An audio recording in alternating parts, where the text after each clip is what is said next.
तिकडे नाशिकमध्ये उच्चांकी तापमानानंतर आजपासून पारा कमी होणार आहे।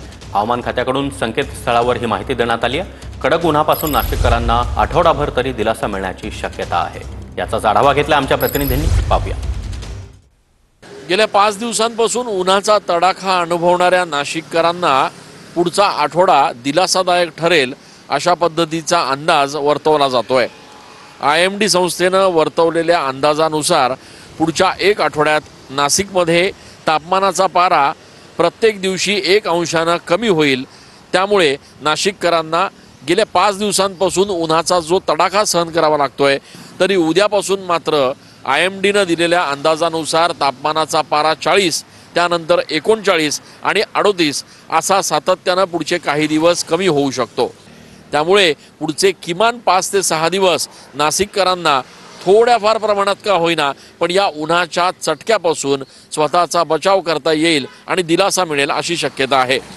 कॅमेरा पर्सन आकाश येवलेसह मी चंदन पूजा अधिकारी, TV9।